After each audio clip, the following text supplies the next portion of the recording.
आप उसको एक कदम और आगे बढ़ा। धन्यवाद सभापति जी। मीडिएशन बिल पे मान्य 4 सांसदों ने अपने विचार रखे।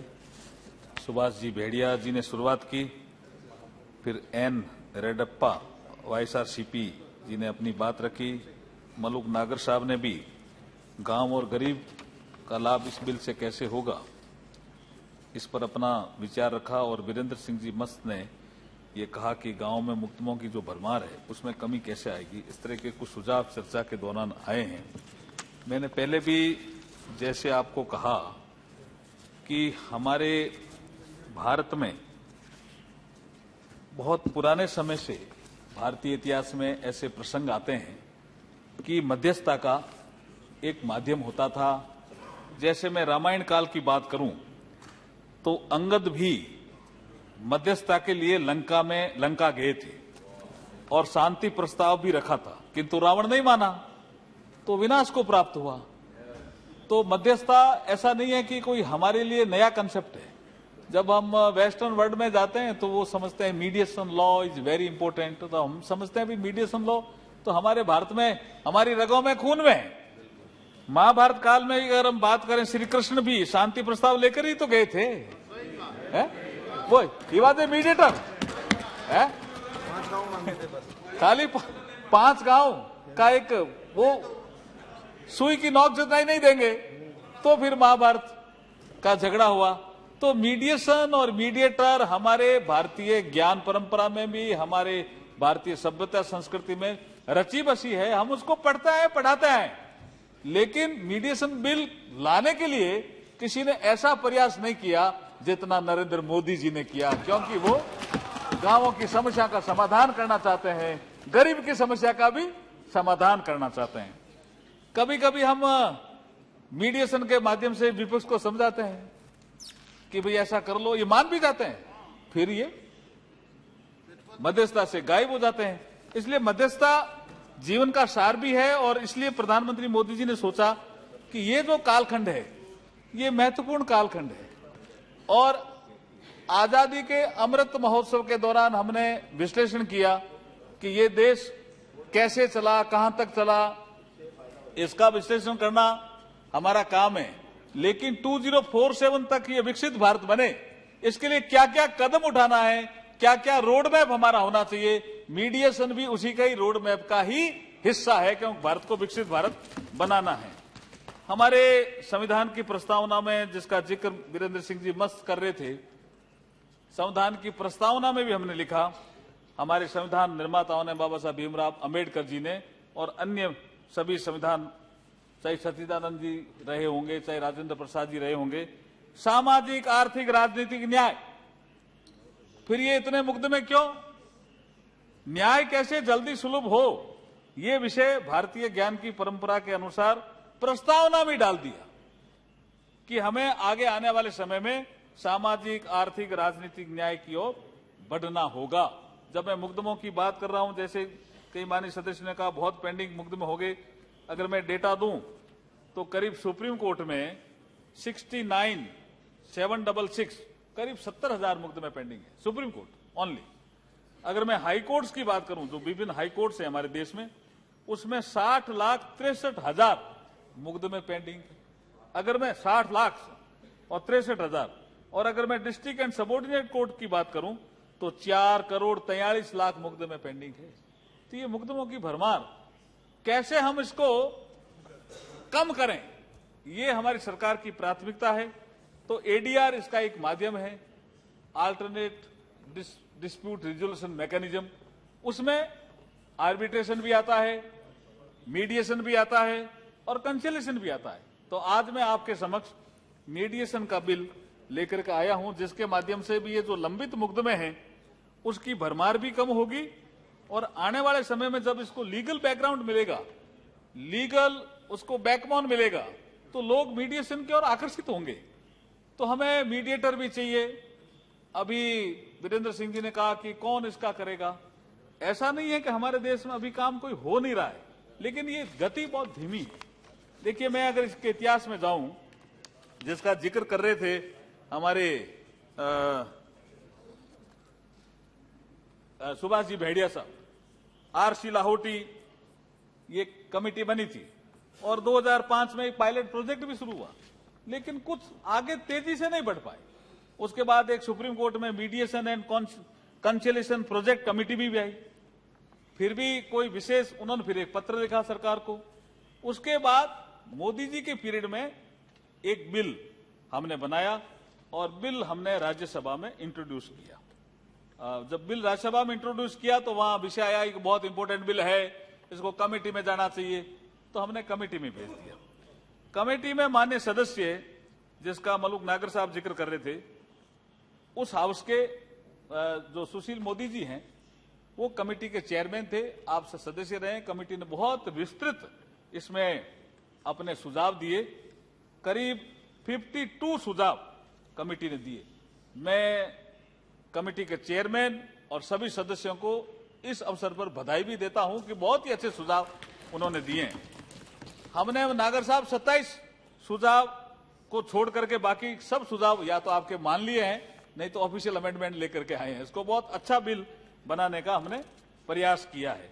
एक मैं इसमें जिक्र करना चाहता हूं कि हमारी जो, जैसे वीरेंद्र सिंह जी मस्त कह रहे थे, न्याय व्यवस्था, न्याय प्रणाली, ये हमारी ठीक थी।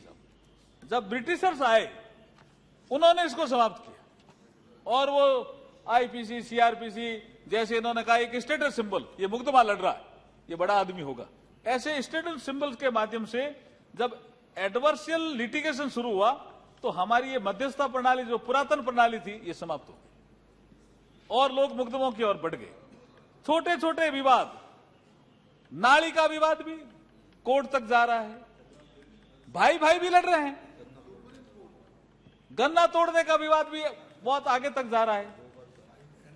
तो प्रधानमंत्री जी ने सोचा कि इस पे कोई काम होना चाहिए, तो इस पे काम हुआ। जब हमने सुप्रीम कोर्ट के फैसलों का जिक्र किया तो एक माननीय सुप्रीम कोर्ट का एक फैसला है, एमआर कृष्णामूर्ति बनाम new India insurance company limited, उसमें वो कहते हैं सुप्रीम कोर्ट कि मध्यस्थता के माध्यम से विवाद को सुलझाने के लिए मध्यस्थता अधिनियम बनाने की सख्त जरूरत है, ये जिक्र करते हैं।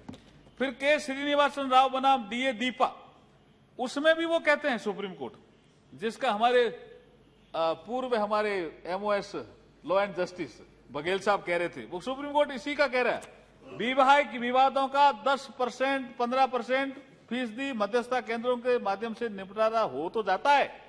कोर्ट ने कहा मुकदमे पूर्व मध्यस्थता का विचार जोर पकड़ रहा है। दिल्ली उच्च न्यायालय मध्यस्थता केंद्र में कई वैवाहिक विवादों का निपटारा किया जाता है।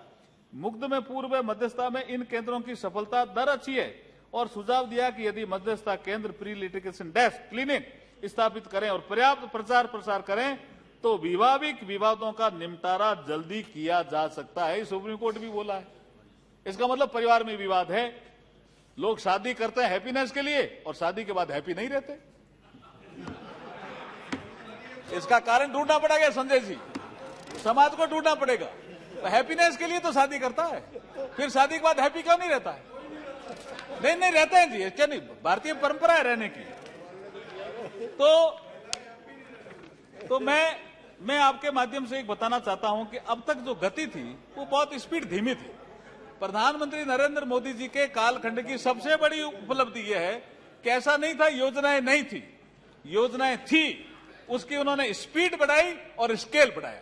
ये मध्यस्थता में भी आप देखेंगे तो अप्रैल 2021 और मार्च 2022 के दौरान 52,968 मामले निपटाए गए, जब 5 करोड़ मामले पेंडिंग है और कई छोटे छोटे मामले पेंडिंग है। आप जो कह रहे हैं वो सुझाव हमने ले लिया है, ऐसे कई मामले पुराने वाले इस मीडिएटर के पास आएंगे, दोनों पार्टियां एग्री होने पे वो मामला निपट जाएगा। तो ये जो मुकदमे लंबी चल रहे हैं उनकी संख्या में भी कमी आएगी। ये जो प्रक्रिया है वो, इसके बारे में थोड़ा जिक्र करना चाहता हूं। कुछ सदस्यों ने बताया ये एक लचीली और अनौपचारिक प्रक्रिया है, ये मीडिएशन वाली जो हम बिल लेके आ रहे हैं, ये वॉलंटियर प्रोसेस है। इसको हमने मैंडेटरी नहीं किया, पहले हमने मैंडेटरी किया। जब बिल कमेटी के पास गया तो कमेटी ने कहा हमने इसके स्टेक होल्डर से बात की है, इसको आप शुरुआत में इसको वॉलंटरी रखो, हमने वॉलंटरी रखा। कानूनी पूर्वाग्रह के बिना मध्यस्थता से हटने की भी स्वतंत्रता है। कोई बीच में कोई कहे कि नहीं साहब मैं तो इससे हटना चाहता हूं, तो हट जाओ भाई।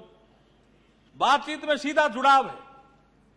मध्यस्थ जो मीडिएटर होगा एक तटस्थ तृतीय पक्ष होगा, मध्यस्थ जो होगा इसकी नियुक्तियां होगी, इसकी हम ट्रेनिंग देंगे, इंफ्रास्ट्रक्चर इसके लिए खड़ा करेंगे और मीडिएटर लीगल बैकग्राउंड का भी होगा, सामाजिक आदमी भी होगा, कई तरह के लोग होंगे मीडिएटर।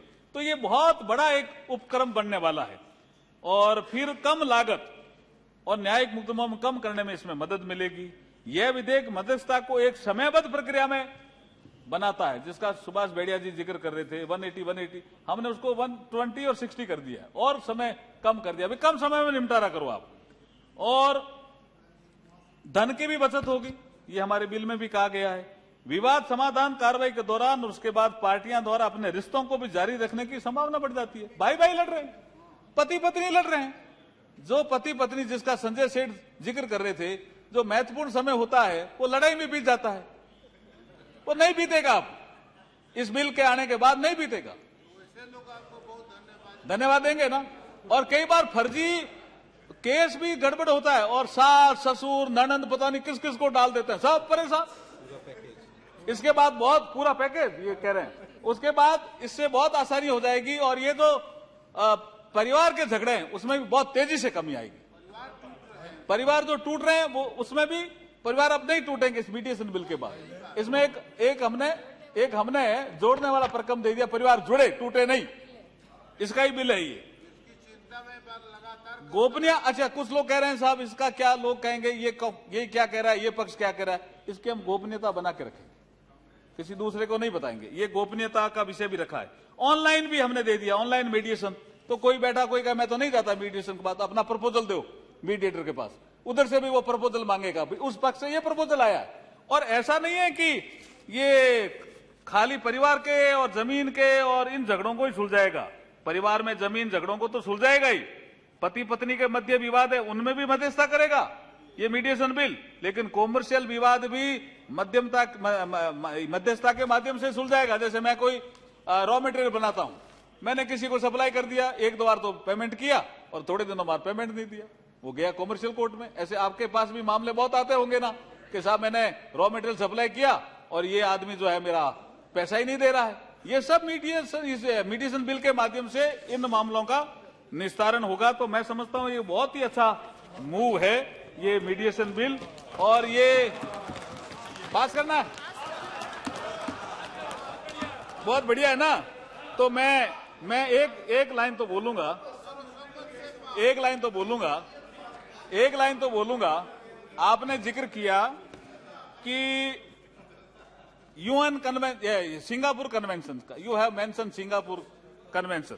देखिए सिंगापुर कन्वेंशन का खाली 11 देशों ने ही अभी इसको कन्वेंशन को रेटिफाई किया है, और बहुत स्मॉल इकोनॉमी वाले लोग हैं, इसलिए हम इसमें बहुत आगे हैं, आप चिंता मत करें। और जब रूल्स बनाएंगे तो आपके सुझावों को भी हम सम्मिलित करेंगे।